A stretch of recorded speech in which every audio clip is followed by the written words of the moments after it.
নমস্কাৰ বন্ধুসকল, জ্ঞান সংজ্ঞা ইউটিউব চেনেললৈ আপোনালোকক সকলোকে স্বাগতম জনাইছোঁ। বন্ধুসকল, আজি আমি জানো আহকচোন প্ৰভু শ্ৰী ৰামচন্দ্ৰই বনদেৱীক বাটৰ কাঁইটবোৰ কিয় আঁতৰাবলৈ কৈছিল।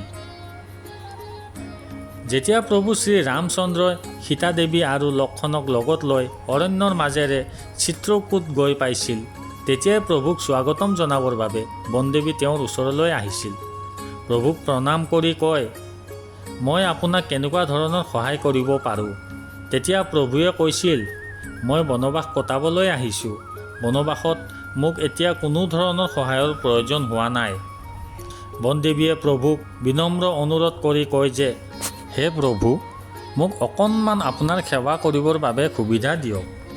বনদেৱীৰ অনুৰোধ ৰাখি প্ৰভুৱে কয়, মই অহা বাটটোত বহুত কাঁইট ভৰি আছে, তেনেহ'লে আপুনি কাঁইটবোৰ আঁতৰাই দিয়াৰ ব্যৱস্থা কৰক। বনদেৱীয়ে কয়, কিন্তু প্ৰভু, আপুনিতো আহিয়ে গৈছে, এতিয়া আৰু সেই বাটৰ কাঁইটবোৰ কিয় আঁতৰাব লাগে।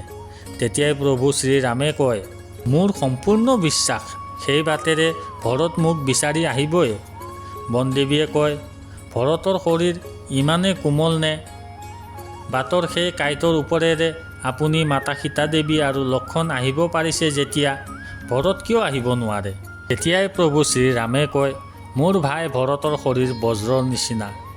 এই কাঁইটটো দূৰৰে কথা, এই বনত এনেকুৱা একোৱেই নাই যিয়ে ভৰতৰ হানি কৰিব পাৰে।